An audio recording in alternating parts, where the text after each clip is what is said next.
Salve, galera! Deixa eu ligar a luz aqui, fica melhor assim, né? Deixa eu ajeitar aqui. Salve, galera! Salve, salve, salve! Estamos começando aqui mais uma live. Lembrando que essa live aqui é live especial de 10 mil inscritos, que eu fiz um sorteio aí com a galera, beleza? E hoje temos um convidado que vai ser esse inscrito que eu sorteei, beleza? Então, se você não foi sorteado, não tem problema, eu vou fazer, quem sabe, uma próxima vez. Mas assista, porque a gente vai falar sobre Death Note, sobre inteligência, muita coisa boa, beleza? Vamos lá, vou convidar ele aqui pra entrar.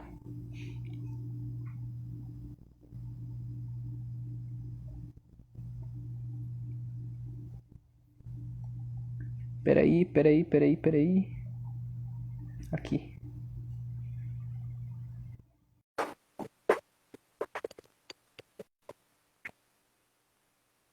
Só um momentinho que já vai começar.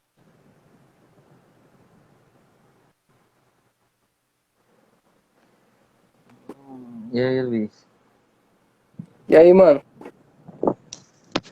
Parabéns pelos 10 mil inscritos, mano. Já tá até com 11 mil.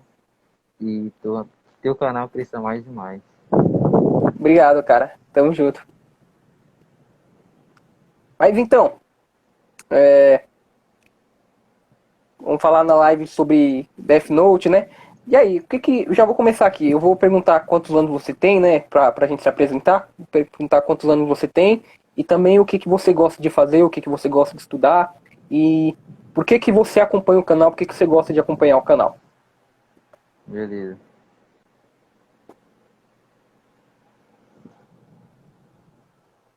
Pode responder.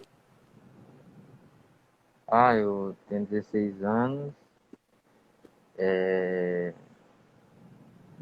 Bom, assisti Death Note no ano passado, nunca tinha assistido. Eu tava 2 anos sem ver anime. Aí, quando eu fui voltar a assistir anime, um amigo me indicou, falou que é muito bom. Eu assisti e por causa do L eu fiquei inspirado a querer ser detetive, a descobrir casos, essas coisas assim. Aí foi quando assisti o anime pela primeira vez no ano passado e gostei bastante. Aí a partir daí eu fiquei pesquisando os vídeos, né, de como ser igual ao L. Até que conheci teu canal, né? Aí eu achei você bem simpático, assim, a maneira como você fala, se expressa. E você também me despertou a curiosidade de, além de querer ser detetive, também ser um psicólogo. Eu acho que eu tô mais focado em querer ser um psicólogo do que um detetive, assim. Aí eu pretendo criar um canal também, né? E gravar uns videozinhos. E Muito eu bem, gosto. interessante. É, bom, eu comecei a ler livros agora. Até que o livro que eu tô começando a ler, ó. Esse aqui, né? Qual o Por causa do nome? seu canal. O Poder da Esperança, os segredos do bem-estar emocional. Interessante. Então, eu sempre fui uma pessoa calma, né? Eu não sou o tipo de pessoa que deixa me levar pelas emoções, então, com os seus vídeos, mano, eu aprendi mais coisas do que eu já sabia, entendeu? Aí, ultimamente eu tenho procurado fazer alguns exercícios, né? Pra me ficar mais calmo, etc. E no dia a dia mesmo eu gosto de assistir os seus vídeos, o do Thiago Grazevski, que também é um youtuber muito bom, traz vídeos de compensa igual o Ian Koji, Itachi. E também jogo Free Fire, mas sem ter nada a ver com o contexto aqui, né? Eu treino com a minha mão esquerda, né? Eu tô aprendendo a ser ambidestro. Da hora, cara. Interessante. E deixa eu ver mais aqui. Tem outras coisas assim, mas não tô lembrado não. Entendo. Eu não lembrava falando aqui. Beleza. Bom, cara, eu não peguei roteiro, não fiz roteiro, a gente vai fazer aqui na improvisação e vai dar tudo certo. Tem alguma dúvida que você, às vezes, se assistiu um dos meus vídeos e você Oi? gostaria de fazer pra mim? Alguma dúvida, alguma pergunta relacionada aos vídeos que eu faço e tudo mais? Porque aí, a partir dessa pergunta, a gente vai desenrolando o assunto de Death Note, de inteligência e tudo que é os temas do canal. Acho. Alguma coisa, curiosidade também, tanto faz. Acho que não tem dúvida assim não, porque eu acho seus vídeos bem completos, né? É... Deixa eu ver.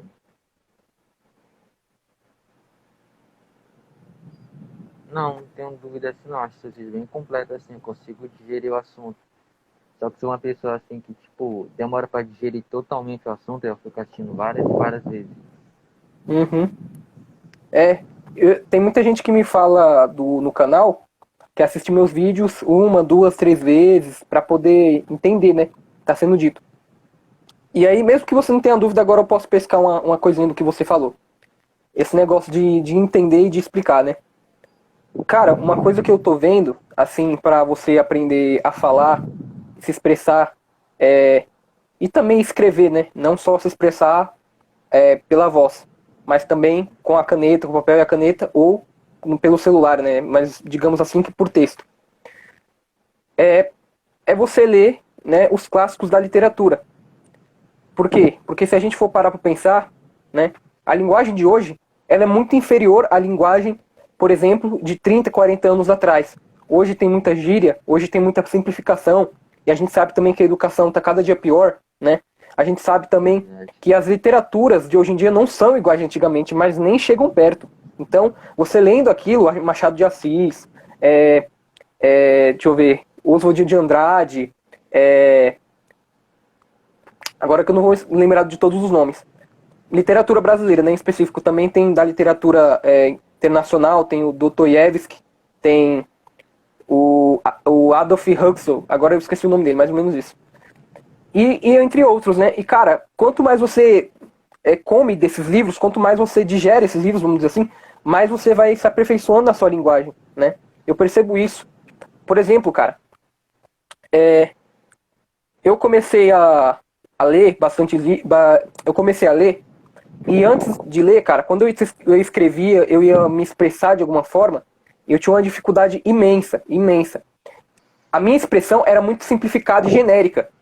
Era uma coisa com muita frase de efeito, com muito vício de linguagem.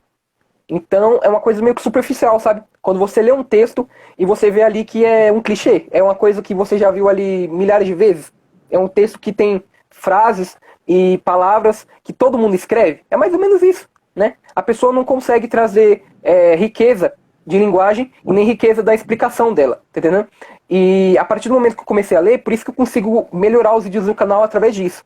Às vezes eu não tenho uma câmera, porque eu tenho muita dificuldade, meu computador é muito ruim, então é um problema para editar com câmera, porque tu sabe, né, câmera ela dá muito gigas, né, no arquivozinho, então para editar um sufoco. Aí eu faço por áudio mesmo, fica mais fácil para mim. Mas aí eu procuro compensar isso explicando muito bem, explicando assim para a pessoa, para ficar assim óbvio para a pessoa, né? Eu explico e tento desenhar a explicação para não ter dúvida, tá ligado? Eu sempre faço isso, ou pelo menos tento fazer. Eu creio que, né, como você e outros, né, já me falaram muito disso, que eu explico bem, explico completo. Eu fico muito feliz por isso. E como que é o processo de gravação dos seus vídeos, como é que você faz o roteiro, essas coisas assim, por onde você começa? Ah, boa, mano. Boa, boa. Ótima pergunta, hein? Ótima pergunta. Eu faço os vídeos da seguinte maneira. Eu penso em algum assunto, geralmente pode ser às vezes que eu já vá direto ao assunto e depois eu pego o assunto e relaciono ao personagem. Ou pode ser que no personagem eu olhe pra ele, pro personagem de Death Note ou de outro anime, e puxe o assunto através do personagem. Pode ser essas duas coisas. Geralmente acontece isso, e aí eu escrevo o roteiro no meu celular e eu gravo, né? Eu tenho um microfone aqui no computador e eu começo a gravar.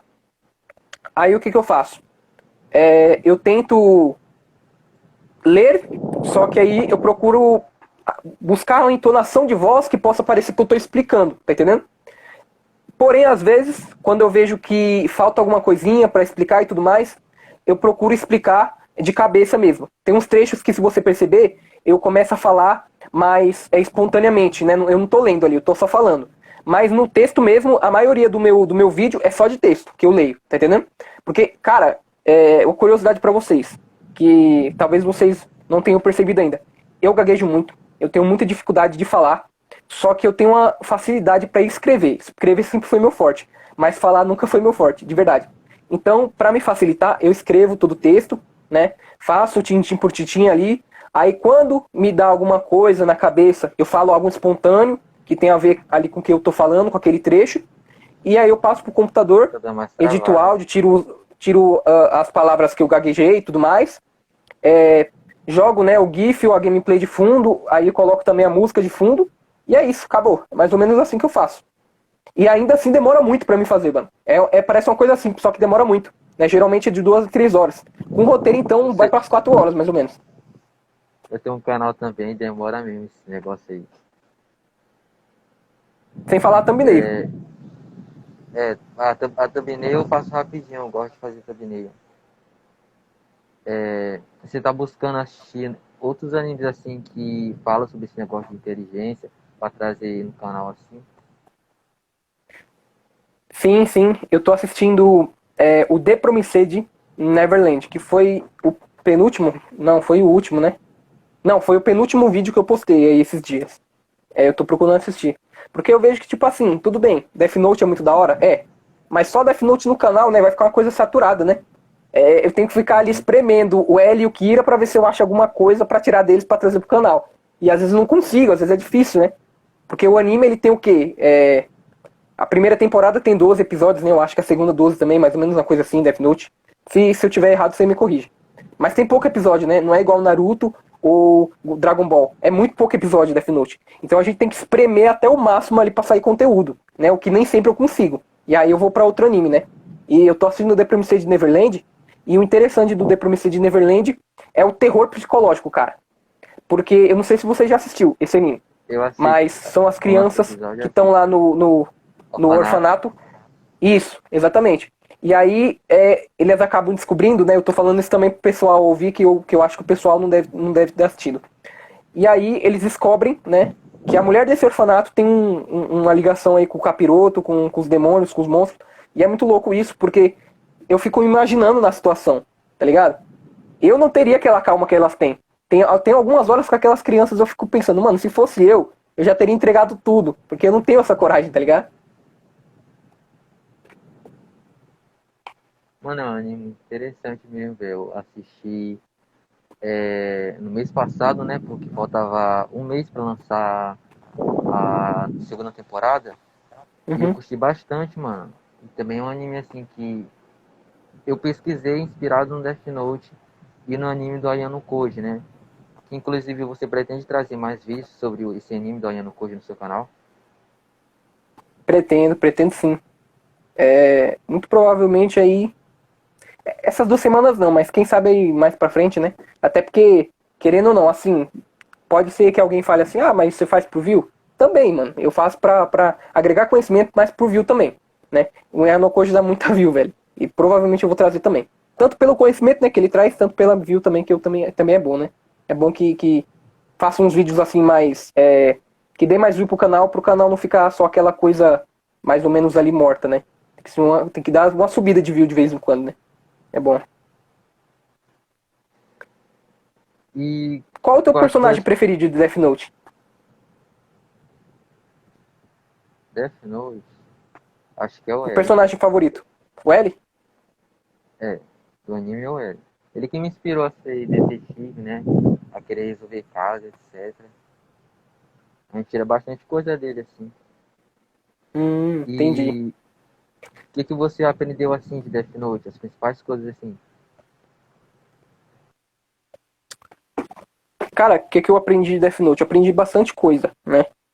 É, Deixa eu só esperar carregar aqui, que eu acho que caiu lá pra ele. Voltou. Pronto. De Death Note, cara. Então, eu não vou mentir pra vocês.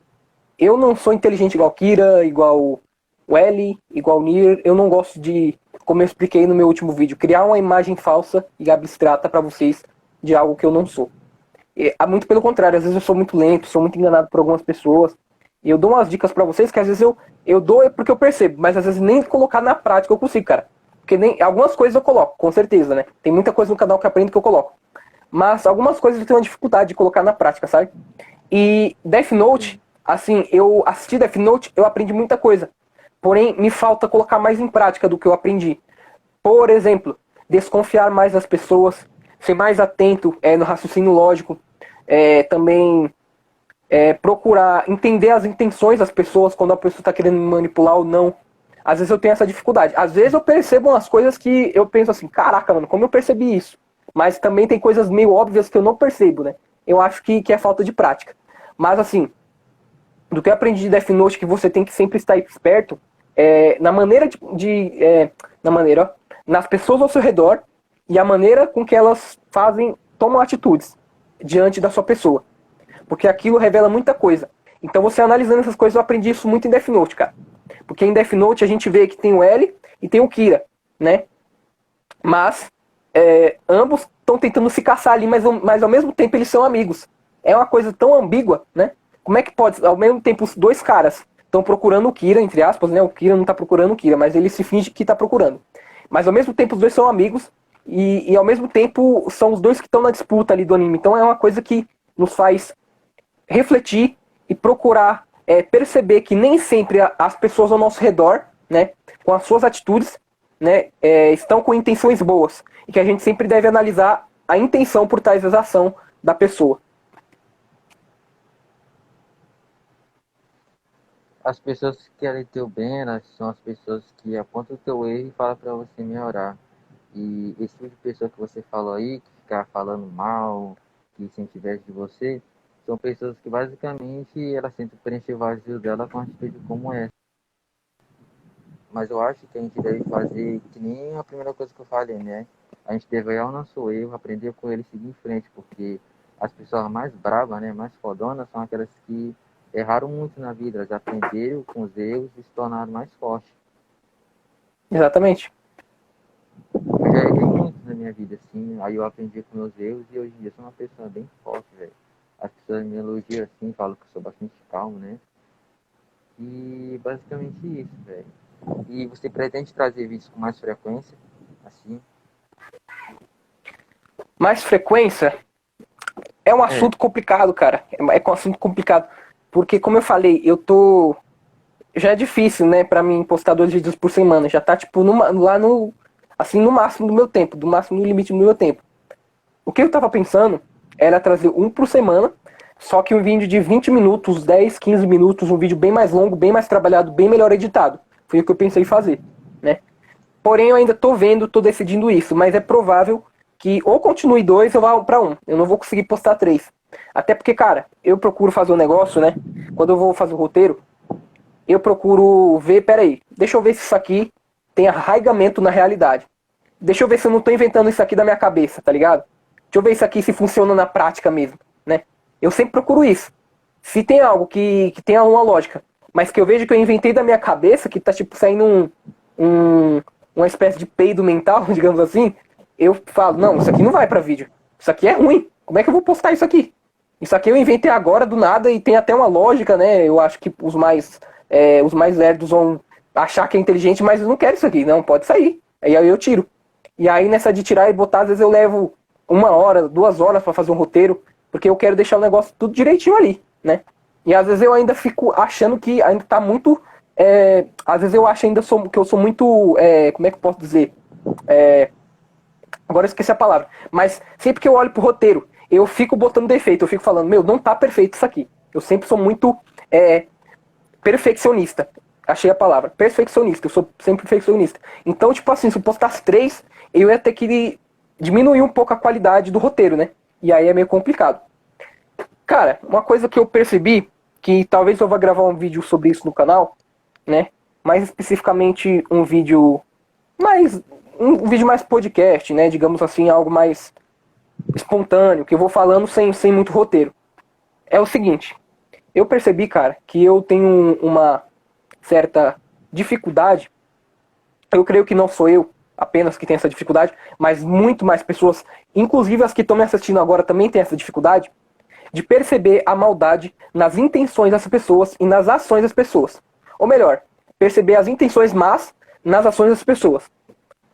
Por quê? Porque a gente às vezes olha ali o cara bonitinho ali, com um sorriso, uma foto, tudo mais, ou a menina também, tudo faz, e a gente não consegue conceber que aquele cara pode nos fazer mal, né? Mesmo que aí o cara chega conversando com a gente, às vezes fazendo amizade e tudo mais, e a gente pensa assim, nossa, esse cara é inofensivo, esse cara vai me ajudar, esse cara é firmeza, esse cara que tem um papo, é simpático e tudo mais. Tudo isso são coisas positivas. E essa coisa positiva vai adentrando na nossa cabeça e a gente não consegue conceber que ele pode estar com a intenção negativa, né? Por trás dessa máscara positiva, digamos assim. Qualquer um E é o que capaz que de eu... fazer o mal. Exatamente. E o que eu percebi que pode ajudar, né, as pessoas a analisarem de forma mais racional e não ficarem criando, digamos assim, preconceitos emocionais, né? Digamos assim, não é preconceito emocional, cara. É tipo assim, você olha pra pessoa, aí você tem determinado sentimento. E aí aquele sentimento você já julga. Por exemplo, você vê a foto da pessoa ali sorrindo, você já pensa que a pessoa é boa. E aí você não consegue conceber que ela pode fazer algum mal pra você. É isso. Pra você tirar esse coeficiente de emocionalidade pra tomar uma decisão e pra perceber algo numa pessoa, você pega a mesma situação que você tá envolvido. Por exemplo, uma pessoa chega em você conversando com você ali, trocando uma ideia, pega essa mesma situação, troca você por algum personagem fictício que você também não tenha nenhum apego emocional. A pessoa também você troca por algum outro personagem ou por algum famoso também que você, tipo, bulhufas por esse famoso, que é só uma imagem diferente.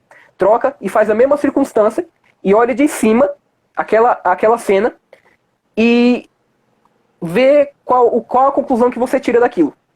Eu fiz o teste, cara, recentemente e eu percebi que isso ajuda demais. Porque esvazia a situação e esvazia a nossa mente daquele coeficiente emocional que prejudica a gente de tomar um raciocínio, de tomar uma decisão mais lógica, mais embasada na lógica e nos fatos de verdade, entendeu? Sem ter aquela coisa de emocionalismo, tá entendendo? E vou até fazer um vídeo no canal sobre isso. Se você já usa isso, ou... Eu quero perguntar, né, na realidade. Se você já usa isso, se você já percebeu isso, que às vezes você tem dificuldade de perceber algo ruim na pessoa, ou perceber alguma situação, alguma mentira, exatamente porque você não age racionalmente, você não pensa racionalmente. Se já aconteceu isso com você.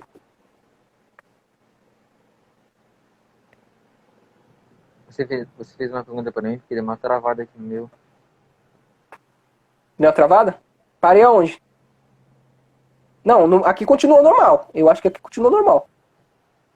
Mas Então, mas você entendeu o que eu falei de esvaziar a situação do coeficiente emocional? entendi. Mano, eu sou uma pessoa que, tipo, entende as coisas, mas sou difícil de me expressar, de explicar. Isso aí é uma coisa que me afeta bastante e que eu tenho que procurar melhorar. Falando em melhorar, o que você faz, assim, pra melhorar os vídeos do seu canal? O que eu faço? Vamos ver. Deixa eu pensar. Cara, bastante estudo e tentar explicar algo que realmente eu sei. Tá entendendo? Eu não vou, por exemplo,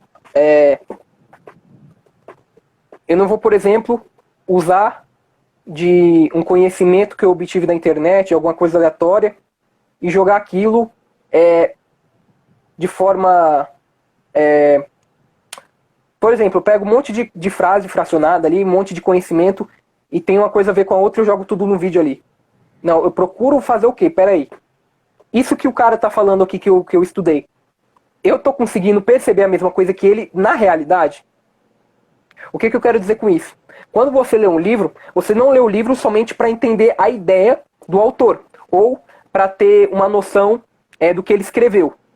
Mas sim, você se foca sobre aquilo que ele está escrevendo. Porque quando ele escreve algo, ele fala de algum objeto na realidade. Ele fala de alguma coisa que está na realidade. Algum fato, alguma verdade, alguma percepção. E captar essa mesma percepção que ele teve é o essencial na leitura. Não adianta você falar, eu estudo Platão, eu sei que a ideia de Platão é essa ou aquela. Mas você teve a mesma percepção que Platão? Você conseguiu ter o mesmo vislumbre, digamos assim, da mesma verdade que Platão ou Aristóteles teve? É esse o essencial. Quando você realmente vê, você observa a mesma coisa que o escritor está observando no mundo real, você consegue não só explicar aquilo, como você consegue explicar ao teu estilo aquilo, tá entendendo? Você consegue perceber aquilo que ele percebeu e para você explicar já não é tão difícil. Você não precisa ficar toda hora lá no texto que o cara tá... Você não precisa toda hora ir pro texto, porque você já viu do que o cara tá falando. Tá entendendo? Então, eu sempre falo isso, né? Não lembro se eu falei isso muito nos meus vídeos, mas sempre que eu converso com alguém, nas lives, eu falo isso. Que o escritor, ele te conduz para olhar para alguma direção. O essencial é tu ver do que ele está falando. Ele aponta para aquela direção, tu olha e tu percebe o que ele está querendo dizer. O que ele está querendo, para qual objeto ele está querendo apontar. Quando eu falo objeto, não é só tipo, sei lá, uma caneta, alguma coisa assim. Quando eu falo objeto, é alguma coisa assim, às vezes invisível, mas que é uma verdade, tá entendendo? Quando eu falo objeto é isso. Uma verdade, uma percepção, uma ideia que tem um fundamento ali na realidade. É isso que eu falo. E aí, como eu uso isso para melhorar os meus vídeos? Eu procuro ler o autor, né? E dar exemplos. Você vê que eu dou muitos exemplos que já aconteceram comigo. Eu dou nos vídeos. Eu procuro trazer muitos exemplos. Por quê? Porque, de repente, desses exemplos, dessas situações que eu cito, nela tá a verdade. Porque, por exemplo, às vezes o cara monta uma teoria, uma lógica, mas ele nunca teve uma experiência daquilo de fato. Ele só montou uma lógica da cabeça dele ali com os conceitos abstratos e tudo mais, mas aquilo nada tem a ver com a realidade. Aquilo tem uma lógica dentro de si mesmo. Entende? Tem uma lógica dentro de si mesmo. Mas não tem uma lógica dentro da realidade. Tá entendendo? Então eu procuro fazer sempre isso. Alguma coisa que eu estudei, que eu vou falar e vou comparar com o Melo, com o Nier, com ele. Pera aí, deixa eu ver se isso, de fato, eu também percebi na minha vida, eu também experimentei, digamos assim, né? Deixa eu ver se isso aqui realmente faz sentido estar de acordo com a realidade. Ou se é só uma coisa que tem uma aparente lógica, entende? É assim que eu faço para melhorar os meus vídeos, né? Porque aí, o meu foco também é fazer com que vocês observem o mesmo objeto, a mesma verdade da qual eu estou falando no vídeo. Não é para vocês focarem nas dicas apenas ou nas técnicas que eu falo, que eu uso, mas observar a mesma verdade que eu estou observando. Porque o importante não é, por exemplo, o cara decorar as 10 dicas que eu dei no canal. É entender por que eu dei aquelas 10 dicas e qual o pressuposto por trás daquilo. Porque daquilo, se ele entender o pressuposto, ele vai criar muitas outras técnicas que podem ajudar ele a ficar mais inteligente. É disso que eu falo, entende? Acho que você conseguiu entender, né? O que eu quis dizer. E a forma como você fala é uma forma bem diferenciada, assim, se expressa. Quem te vê sabe que você é uma pessoa que lê, estuda e faz essas coisas assim. Parabéns. Sim. E o que você fala no seu dia a dia, assim, o que você estuda, lê? Que você tem, como posso dizer, anotado no caderno que você pretende fazer no dia a dia? Bom, o que eu faço no meu dia a dia? Eu vou contar um pouco da minha rotina, né? Eu às vezes acordo... Às vezes não, sempre acordo mais ou menos 8h30, mais ou menos. Aí eu vou ler a Bíblia. Ler a Bíblia, eu vou tomar meu café, aí depois eu vou orar. Aí depois do meu devocional, assim, com Deus e tudo mais, eu vou ler um livro, vou ler alguma coisa, vou estudar. E aí, né, depois eu almoço, e aí depois do almoço eu vou fazer os vídeos do canal, e por aí vai. Mas eu vou focar nessa rotina minha de estudos. O que eu faço para poder obter um estudo que realmente venha agregar conhecimento a mim? E não só que eu venha decorar aquilo que eu tô lendo, mas que aquilo que eu tô lendo venha se interiorizar em mim, como parte integrante do que eu sou, entende? Não adianta só eu decorar aquilo, mas aquilo é só palavras para mim. Aquilo tem que ter uma verdade, aquilo tem que ter uma importância, digamos assim, né? E aí o que eu faço? E uma importância tem que ser como se fosse eu digo que o conhecimento, ele é como se fosse um óculos de grau, né? Que você põe ali no rosto e de repente, no olho. E antes de você pôr, você não enxerga as coisas direito. Mas quando você coloca o óculos, é como se fosse te abre para o mundo real, coloca para você uma capacidade de ver o mundo real com mais riqueza. Quem é míope e colocou um óculos na vida sabe do que eu estou falando. Pois bem. Eu acho que você entende, né? Quando a gente está sem óculos, e aí a gente põe o óculos, que tem aquela diferença. É exatamente isso que o conhecimento faz. Entende? E aí, o que eu faço? Procurar, mano. Quando eu vou pegar um assunto, por exemplo, para estudar, eu pego os maiores autores sobre aquele assunto. Eu já expliquei isso num vídeo meu, mas eu creio que explicar de novo não vai fazer mal. Eu pego maiores autores daquele assunto. Eu procuro fazer ler a maioria dos livros, né, ou quase todos os livros sobre aquele assunto. Eu procuro ver todos os pontos de vista sobre aquele assunto. Eu me aprofundo naquele assunto de forma que eu possa saber tudo sobre aquele assunto. Eu não fico lendo um livro sobre psicologia, aí outro livro sobre outra coisa, sobre política e um monte de livro aleatório, assim, não. Não gosto disso, porque muitas das vezes aquilo só vai ser um monte de coisa que eu sei, mas eu não tenho aprofundamento em nada. Eu procuro pegar uma coisa e me aprofundar, tá entendendo? Por exemplo, eu estou estudando ultimamente sobre vida intelectual, que é a vida filosófica, é a vida do filósofo, né? Que ele procura estudar e procura, dentro disso tem a teologia também, né? O catolicismo, né? Apesar de eu ser protestante, cristão protestante, Assembleia de Deus, eu gosto muito dos católicos por causa disso, por causa da dita vida intelectual, que é uma cultura que infelizmente hoje em dia não tem mais, né? Praticamente morreu. São poucos aí os que estão tentando ressuscitar essa cultura, mas antigamente tinha muito disso. A vida intelectual, ela é o quê? Ela é a busca pela verdade. Então o cara vai estudar filosofia, o cara vai estudar teologia, o cara vai estudar história, o cara vai estudar de tudo, mas não para ter uma carreira ou para algo assim, mas em busca pura e simplesmente do conhecimento. E Deus vai ajudar esse cara a buscar a verdade, a buscar o conhecimento. E nesse aprofundamento dele com a realidade e com o conhecimento, né, ele não só vai se tornar um cara que tem umas ideias legaisinhas, mas ele vai se tornar, né, um cara que tem riqueza de conhecimento em quem ele é, entende?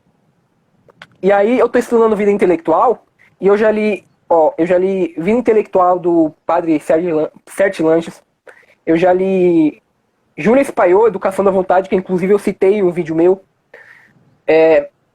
Rean Guiton, O Trabalho Intelectual, e agora eu estou pegando esses 3 livros que eu li e estou escrevendo alguns trechos e estou refletindo sobre.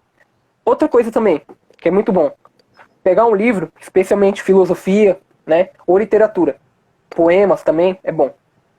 Tu pega aquilo ali e escreve numa folha um trecho que você gostou. E você fica repetidas vezes lendo aquilo ali e tentando buscar, digamos assim, como é que eu posso dizer? Você lê aquilo e tentar buscar na tua experiência algo que transpareça melhor aquilo que você está lendo. Buscar também entender alguma coisa que está implícita ali no texto, que está um pouco além do texto, digamos assim. Não está no texto, mas que o autor deveria saber para estar no texto, entende? Então, eu procuro fazer essas reflexões. Eu lembro que eu li Agostinho uma vez e eu transcrevi, cara, eu tenho um monte de página no meu caderno que eu transcrevi, né, em caneta. E Agostinho, nossa, cara, Agostinho, o livro de Confissões de Agostinho é um livro bem grande. E eu transcrevi isso, cara, e eu procurava transcrever e ficar meia hora, 40 minutos lendo aquilo, relendo, pra tentar entender ao máximo o que o autor tá falando, sabe? E, cara, eu consegui uns resultados, assim, que de verdade me espantaram. Eu consegui ver coisas que, digamos assim, não tava no texto, mas que o texto indica por si mesmo. Porque, digamos assim, que ou está antes da lógica do que o cara tá falando, ou tá pra depois. Por exemplo, o Agostinho, ele tratou de um assunto no livro dele sobre a memória. E aquilo, né, ele fez uma pergunta ou indagação, só que ele não respondeu. E aí eu pensei, cara, eu vou atrás dessa pergunta que ele falou sobre a memória, sobre a questão de esquecimento e outros assuntos, não vou me aprofundar aqui. E eu vou pegar essa pergunta que ele tá falando e vou tentar resolver esse enigma, digamos assim. E não é que eu consegui, cara. Eu consegui pegar a pergunta, montei todo um esquema, né, sobre aquilo e consegui, digamos assim, resolver o paradoxo do que ele estava falando. Que ele tinha perguntado sobre uma aparente contradição que ele via na nossa mente. E aí eu consegui pegar aquilo e resolvi. Uma coisa que ele deixou lá, ele deixou uma dúvida lá, né, e eu peguei aquela dúvida, trabalhei nela e consegui resolver. Então, cara, o que eu dou conselho pra vocês? Né, as 3 coisas aqui. Entrar no assunto e pegar todos os autores daquele assunto, tentar montar também uma bibliografia, né, dos autores mais influentes, dos autores mais importantes. Inclusive tem livros, né, que já fazem isso, que já te dão uma bibliografia. Segundo, tentar escrever aquilo. Você acabou de ler o livro, você anotou alguns trechos, e aí você volta nesses trechos e escreve no teu caderno. E terceiro, refletir sobre esses trechos do teu livro, né? E aí, aos poucos, assim, você vai ganhando conhecimento e entendendo cada vez mais do livro e da área que você está estudando. Luiz, o que que você pretende trabalhar, assim, ou já trabalha com algo? Emprego, você diz? Emprego. Cara, pra mim tá difícil, cara. Eu tô procurando emprego de tudo jeito, mas tá osso. Tá Com osso quantos demais. anos? Tenho 19, vou fazer 20 já. Mas aí Imagina, né? pretende Já trabalhar acabei com o o quê? ensino médio. Pretendo, cara, eu não tenho assim uma ideia do que eu vou trabalhar, não. Eu penso em fazer faculdade de psicologia pra talvez trabalhar de psicólogo, né? Mas eu só quero um trabalho assim que seja minimamente decente, que me dê um certo dinheiro e que dê pra comprar meus livros pra buscar conhecimento. Mais ou menos assim, sabe? Eu gostaria, né? O que eu gosto mais é abrir um negócio pra mim, tá entendendo?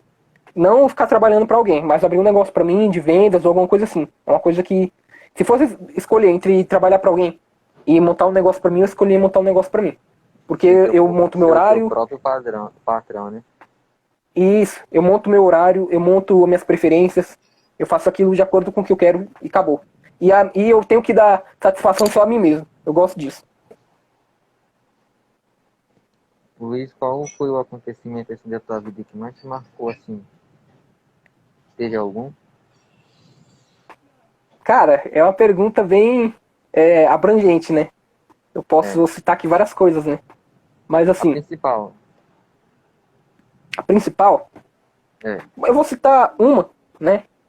Mas eu vou tentar citar mais algumas outras para que vocês possam. Porque se eu citar uma, né, vai ficar uma coisa meio vaga. Eu vou citar várias para que vocês possam ter uma maior profundidade do que eu vou falar aqui. Foi a minha conversão, né? Tem minha conversão de. Eu era. Para quem não sabe, né? Vou até falar mais baixo aqui. Eu era ateu e agnóstico. E eu me tornei cristão, né? E, cara, isso foi uma mudança, assim, na minha vida muito enorme, cara. Enorme, enorme, enorme mesmo, né? Eu sou outra pessoa do que eu era antes. E, de fato, o que mais me marcou foi o dia que eu senti o arrependimento no meu coração por tudo que eu fazia, cara. E nesse dia, né, eu senti como se Deus estivesse longe de mim. Como se eu tivesse perdido a salvação para sempre, tá entendendo? Mas exatamente esse sentimento me fez me arrepender dos meus pecados e me voltar a Deus, buscar a Deus. E a partir do momento que eu tive esse encontro com Deus, cara, a minha vida mudou totalmente. E eu não digo de riquezas ou de eu me tornei mais inteligente. Não, não foi isso, né? Foi que eu me tornei outra pessoa, outro ser, com caráter, com a moral, com a dignidade, digamos assim. E foi o que mais marcou na minha vida toda, sem dúvida. Foi uma coisa assim que me mudou por completo. Cara, é um Luiz antes da conversão e um Luiz depois da conversão. Não tem nada a ver um com o outro, de verdade. Eu olho para algumas coisas que eu fiz no passado e eu falo, caraca, por que eu fiz isso? Né? Por que eu fiz isso? De vergonha, porque não consigo reconhecer mais quem eu era no passado, tá entendendo? E outras coisas que me marcaram também, que tem me marcado ultimamente, é a questão do conhecimento, né? Que eu tenho estudado a Bíblia, tenho estudado também a filosofia.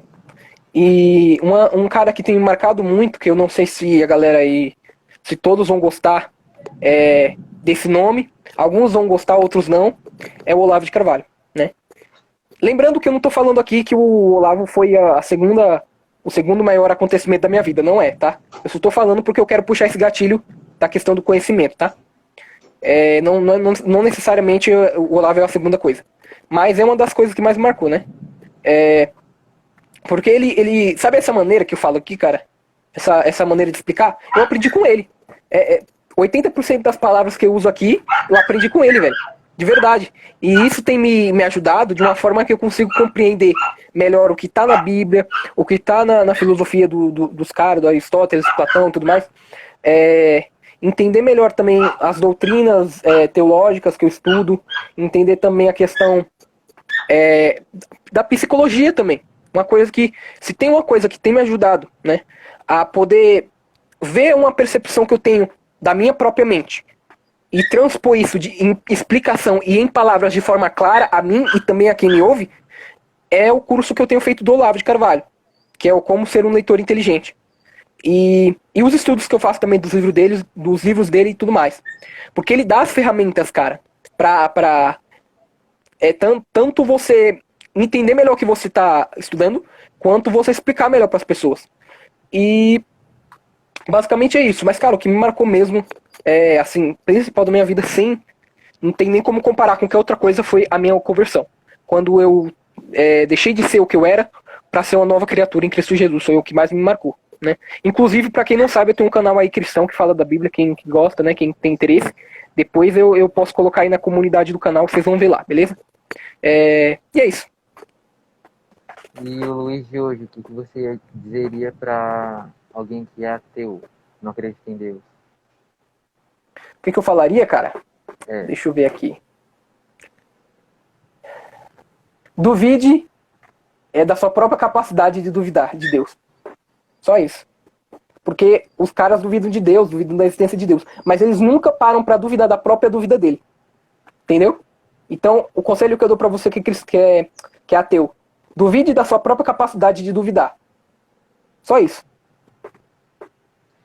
e sobre Death Note, você também é uma das pessoas que acha que o anime devia ter acabado na morte do L ou também gostou da saga do Mi e do Nelo? Cara, eu gostei da saga do Nier e do Melo, sim. Eu gostei. O Melo, por exemplo, é um personagem que deveria ser muito mais bem trabalhado. Porque o cara assim, as primeiras vezes que eu assisti, eu não gostava muito dele. Mas a última vez que eu assisti, eu vi que o cara realmente ele tem uma personalidade muito mais interessante que a do Nier. O Nier é o Ctrl V Imprevisível. é um Ctrl V contra o Z, eu não lembro. É alguma coisa assim. Do L. É tipo uma cópia. Pegaram o L ali, fizeram mais pequenininho, cabelo branco, né? Mas tipo assim, agora o Melo é um cara diferente, realmente. Tu vê que tem um episódio que eles acho que sequestram a filha do Light, alguma coisa assim. E Não, eles irmã têm. do Light.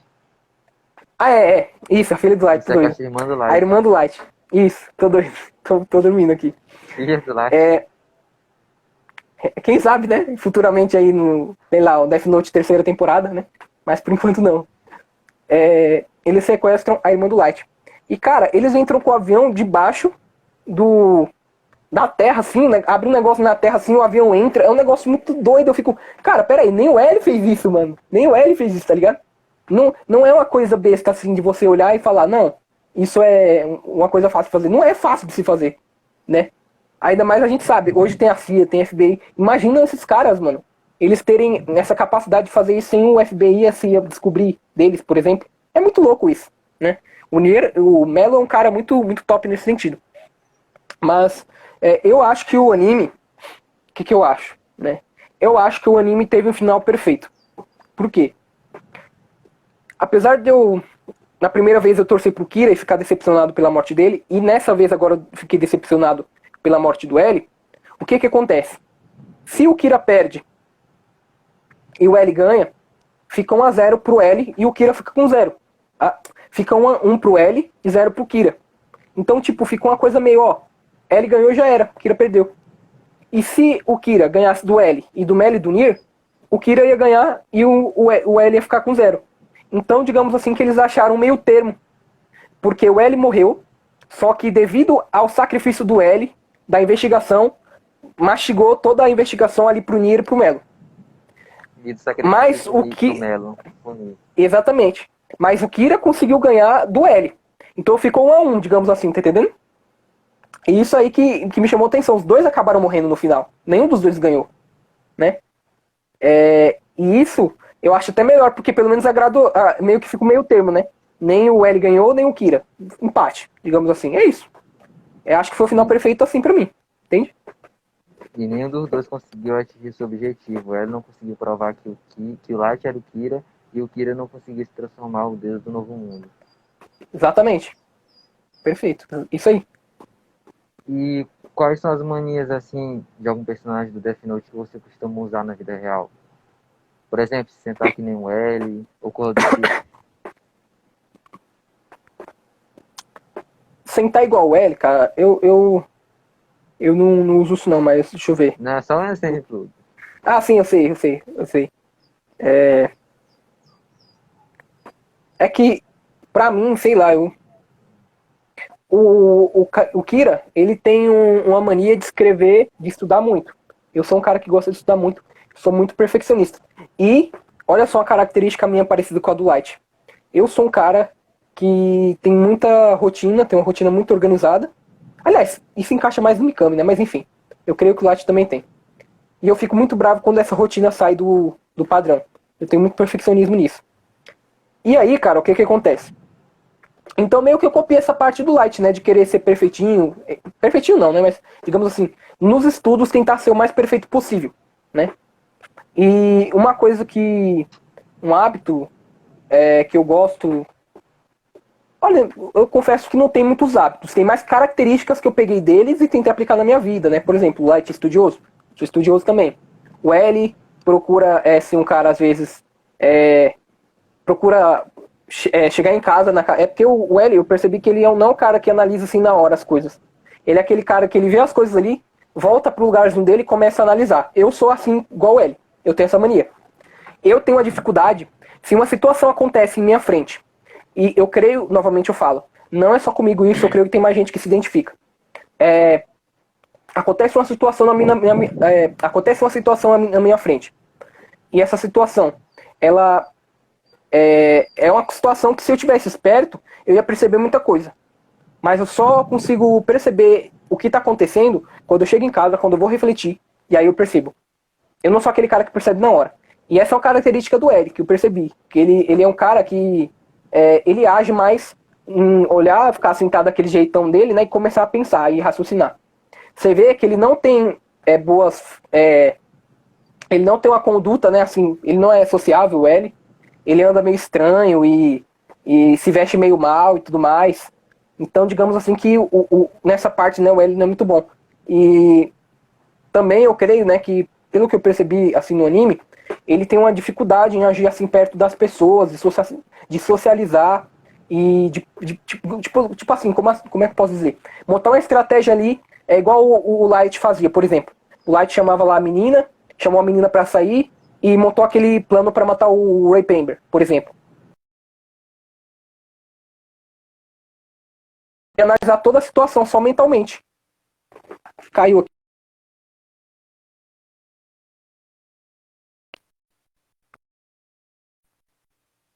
Tua câmera travou Voltou. pra mim. Voltou.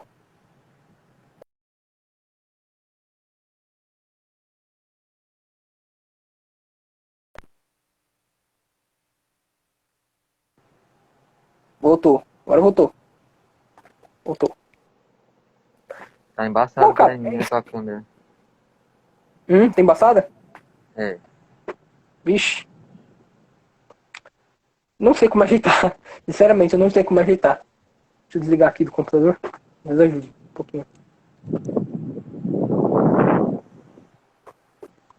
Bom, é isso, né? Tem mais alguma coisa pra falar? Deixa eu ver. O que você acha da cegueira da Mizamani pelo Light? Spoiler, pra quem não sabe. Ela chegou a se matar depois da morte do Light. O que a gente tira disso?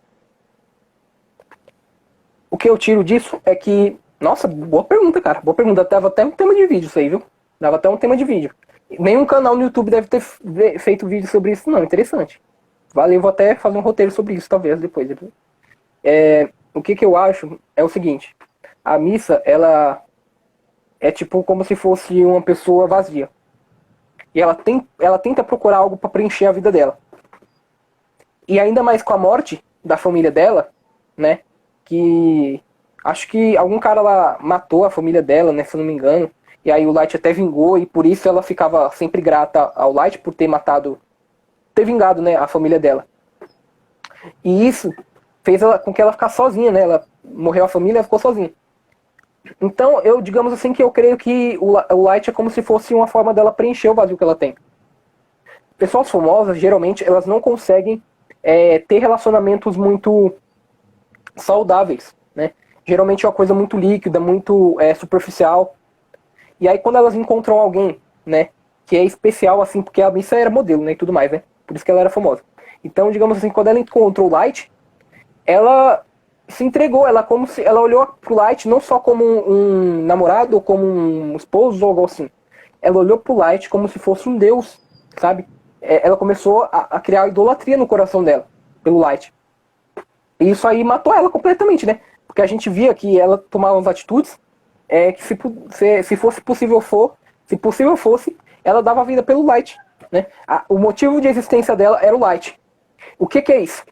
Eu expliquei isso até no meu grupo do Telegram, né? Pra quem não sabe, eu tenho um grupo no Telegram aí com os inscritos, né? Eu estou lá. Que eu comento algumas coisas, tá lá, né? Eu comentei um negócio assim sobre a pessoa criar um mundinho não, como é que eu posso dizer de maneira mais refinada?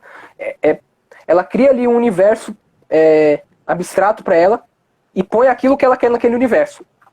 No caso da Missa, ela criou um universo ali dela, o Light, e só. É basicamente isso. Ela, a obsessão dela e o Light. Acabou. E ali ela se isola naquele mundo, né? Por quê? Porque quando ela se depara no mundo real, ela se sente vazia, ela se sente triste, né, pela morte dos pais, por todos os acontecimentos. E ela vê o Light como uma forma de escapar da realidade. É isso que eu vejo. Não só nela, mas muitas pessoas que procuram aquele amor. Tem muito disso nos jovens, né? Eu quero aquele amor que venha me preencher, que venha preencher minha felicidade. Minha filha, se você namora pra ser feliz, tá errado. E você tem que namorar porque você já é feliz e quer alguém que você vai fazer a pessoa feliz também. E os dois felizes vão complementar a felicidade um do outro. A Missa não era assim. A Missa era infeliz e ela procurou o Light pra tentar preencher essa infelicidade dela e ela converter infelicidade em felicidade, né? Não adiantou, né? Porque basicamente o Light aí se matou, né? O Light se matou, calma aí, eu tô errando aqui. O Light perdeu, morreu e ela acabou se matando, né? Naquele momento que o Light ele morre, meio que o mundinho dela que ela tinha criado acabou. Então não tinha mais motivo para ela viver. Entende? Por isso que ela se matou. Foi exatamente isso. E eu posso até tratar disso de forma mais completa e rica num vídeo do canal, né? Porque eu gostei muito desse tema e talvez eu vá tratar sobre isso. Gostei. Luiz, o que você acha da justiça do Light de querer matar assassino e deixar só pessoa inocente viva? Até que chegou um ponto, né, que ele foi chamado de Kira, né? Posso dizer, ele passou chamado por esse nome, né? Porque ninguém sabia quem era. E foi a polícia lá, os detetives, inclusive ele lá para investigar ele. E ele acabou matando pessoas inocentes. Assim, o que você acha da justiça dele? O que ele poderia ter feito assim? Ou simplesmente ele não podia mudar o mundo, né? Ou do tipo. Não sei se você entendeu, né? Que eu sou pra essas Entendi. coisas. Assim. Sim, entendi. Bom, eu acredito que o Light não poderia mudar o mundo, né? Na realidade, o pensamento do Light, ele é um pensamento que eu sei que muita gente vai discordar com eu falar aqui, mas ele é um pensamento revolucionário. Por quê? A princípio não era tanto, né? Era só matar criminosos que ele estava querendo punir e criminosos acabou. Só que quando ele começou a matar inocentes, o que aconteceu? O revolucionário ele faz o seguinte: a mentalidade dele, né? E a mentalidade do revolucionário é a seguinte: eu faço tudo que for em nome de uma causa futura. Eu analiso moralmente o mundo, não segundo os parâmetros normais, mas segundo os parâmetros da sociedade futura que eu vou criar. A partir do momento que a pessoa faz isso, ela já não tem mais moral alguma. Ela faz qualquer coisa que ela quiser. Porque tudo está justificado naquele futuro. Tá entendendo? Era exatamente isso que o Light fez. Ele falou assim, já que eu tô encurralado aqui, eu tenho que mudar o mundo, eu vou precisar matar inocentes, não tem jeito, né? Ele usa isso como desculpa para poder matar inocentes. Exato. E se ele se mantesse, né, um pouco mais fiel e um pouco mais equilibrado, eu vou matar só quem é os piores mesmo. Os caras, os bandidão mesmo, que, por exemplo, só os bandidos aí procurados e galera que matou um monte de gente, que fez muita coisa ruim. Vou matar só. Eu até falaria, tudo bem, até te entendo nesse sentido. Mas a partir do momento que ele começou a se endeusar também e tudo mais, aí acabou cagando tudo, digamos assim. E assim, a justiça, né, o conceito de justiça, ele só pode ser exercido plenamente. O que é a justiça? A justiça é um parâmetro de ideias, né? uma medida ali que você usa para dizer que algo é justo ou não. Ou também uma forma de se aplicar essa medida que você tem por justiça. E aí o que acontece? Para você aplicar uma justiça, por exemplo, igual a do Light, de querer limpar o mundo, vai ter que ter 3 coisas, cara. Onipotente, onipresente e onisciente. Por quê? Vou te dar um exemplo. E se o Light mata um cara, o cara tá sendo acusado de um roubo, de um estupro, de uma morte lá, e ele vai lá e mata o cara. Mas e se o cara tá sendo condenado errado? E se o cara foi pego, sei lá, se ele tinha um irmão gêmeo ou um cara muito parecido com ele e prenderam o cara errado? Aí o Light vai lá, vou fazer justiça. Mas na realidade ele não tá fazendo justiça nenhuma. Tá entendendo? E aí que entra a onisciência. Pro Light fazer uma justiça plena, ele teria que ser testemunha de tudo que aconteceu ali. E não só isso, né? Ele deveria ter o poder de punir da maneira mais correta possível. Como que ele vai fazer isso se ele não tem todo o poder? Ele não sabe do que fato ocorreu ali. Ele só sabe que a pessoa apareceu ali na justiça, sendo acusada e tudo mais.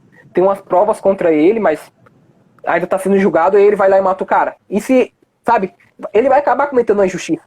Por mais que ele tente limpar o mundo e tudo mais, ele vai cometer uma injustiça, porque ele não consegue ser uma testemunha completa do que está acontecendo ali, né? Eu digo isso, que Deus, né, ele é a testemunha de todos os atos que existem na realidade. Desde de um pensamento, sei lá, de um cara do século 28, não, século 28, de um cara do século 17, por exemplo, que, sei lá, estava pensando na comida que ele estava comendo, até de um acontecimento lá do Hitler da Segunda Guerra Mundial. Deus, ele viu tudo isso. Então ele pode chegar lá e, peraí, ó, eu sou testemunha de tudo isso, eu vi isso, isso e aquilo, porque ele é onisciente, né? Ele é onipotente, ele pode castigar da forma que ele quiser, e onipresente, ele estava presente ali naquele momento, né? Então, tipo assim, pra tu fazer uma justiça perfeita, como eu falei, você vai precisar desses 3 atributos. Você vai ter que estar sendo testemunha do que aconteceu, você tem que saber de tudo, você tem que estar presente, porque não adianta também você fazer uma justiça só pelo que aconteceu, seus olhos viram. A justiça mais perfeita possível é você saber o que se passou na mente da pessoa. Tá entendendo? Porque aí, às vezes, a intenção pode agravar o castigo sobre aquela pessoa. Entende? E aí entra a onisciência, né? O cara saber até o que está se passando na mente. Então, basicamente é isso, cara. A justiça do Kira e a justiça humana sempre vai ser falha. Por causa que não tem por causa que não tem uma perfeição, né? Vai ter sempre uma brecha ali, alguma coisinha que não vai dar, não vai encaixar, tá entendendo? Vai ser uma coisa que vai ser sempre imperfeito, né? O Kira não é diferente. É isso que eu entendo por justiça. Esse negócio de você falar que é sempre imperfeito, no que responde, né, a pergunta que a pessoa pode fazer com a frase do Eric, que ninguém pode mudar o mundo e que essa é a parte bonita. Eu acho que sempre vai ser imperfeito. Ou você acha que eu estou errado? Não, correto, corretíssimo. Essa coisa de querer mudar o mundo, isso é coisa de revolucionário, né, mano? Tudo bem, você querer mudar você, querer mudar as coisas ao seu redor, ou querer mudar alguma coisa, assim, mas se querer mudar o mundo, a uma escala, digamos assim, você mudar o mundo, ou melhor, você influenciar o mundo para melhor é uma coisa. Agora você virar o mundo, destruir tudo que hoje existe e construir algo em cima novo, que mude toda a estrutura do que a gente já conhece, isso é coisa de revolucionário. Entende? Então quando o L fala isso, ele acerta em cheio, né? Eu não concordo que essa seja a graça do mundo, né? Talvez a graça do mundo não seja essa. Não é algo tão bom, né? Que o mundo seja imperfeito. Mas eu acho que querer que o mundo seja perfeito também, aos nossos próprios olhos, também não é a melhor escolha. Então, digamos assim, que eu fico mais com a opinião do L do que do Kira nessa questão. E para você, assim, do seu ponto de vista, qual que é o sentido da vida? Porque ultimamente eu tenho perguntado bastante sobre isso, né? E eu acho que eu cheguei a uma conclusão, mas eu queria a opinião de outra pessoa, assim, não mais alguém como você. Bom, a minha opinião, ela vai ter que ser bem religiosa, né? Porque eu sou cristão, então não vou ter como escapar disso, ainda mais sobre o sentido da vida. Minha opinião é que o sentido da vida é a própria vida. E aí, vida em que sentido? A vida eterna. Porque se tu for pensar, o ser humano, ele sempre busca viver. Ele sempre busca uma fórmula de viver 100, 200 anos. Se não me falha a memória, tinha aquela lenda, né, da fonte da juventude, que o cara chegava na água e ficava mais novo e assim eternamente. O ser humano sempre busca isso.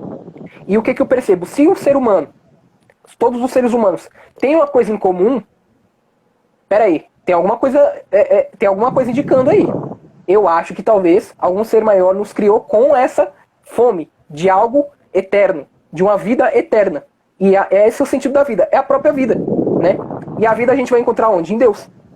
Basicamente isso, né? Quem oferece vida eterna, se não somente Deus, né? E aí tem a doutrina da Bíblia e tudo mais, que Jesus morreu pelos nossos pecados, e a gente se arrependendo dos nossos pecados e crendo nele, né, no sacrifício que ele fez pelos nossos pecados, a gente é salvo e tem a vida eterna. É basicamente isso o sentido da vida para mim, né? O sentido da vida é a própria vida, mas não a vida que a gente tem aqui, mas a vida, né, para algo além, para algo eterno, né? Porque se a gente pensar bem assim, a vida, ela só é vida mesmo se ela for eterna. Se ela for algo passageiro, ela meio que, sei lá, pra mim não faz sentido, tá entendendo? É como se fosse algo sem utilidade. Você viver aqui e acabar e pronto, acabou, é algo sem utilidade e algo que eu não concordo. Seria uma pergunta a mais. Bom, cara, acho que já foi. Acho que já tá bom, né? Que já passou mais de 40 minutos aqui, né? 1 hora. 1 hora. É porque eu tenho que. Ainda tenho que editar umas coisas aqui, né? Tem que fazer umas. Editar também umas coisas. Fazer umas coisas aqui, né? Relacionado ao canal também. Mas é isso aí, mano. Foi bom bater um papo com você, né? Gostei muito. Você fez as perguntas aí muito top, né? Gostei muito, mano. Parabéns aí, valeu. Tamo junto. Tamo junto. E é isso, né? Vamos encerrar a live por aqui. E você quer divulgar alguma coisa aí? Sei lá, se você tem um canal no YouTube, alguma coisinha? Você queira divulgar? Não, meu canal não é relacionado a isso aí, não. Mas eu pretendo criar sim um canal, né? Que nem o seu, que nem o do Thiago Grazes. Vamos pensar em igual personagem e tal. Mas para isso, primeiro eu tô estudando, né? Esse negócio de filosofia antiga. Procurando entender mais a estrutura que forma um personagem, né? Pra eu poder estar trazendo no meu canal. E é isso. É isso. Beleza, mano. Tamo junto. Boa tarde aí, Eu mando um salve aí pra todos aí que assistiram a live e até o próximo vídeo, até a próxima live. Falou, tchau. Tchau. Falou.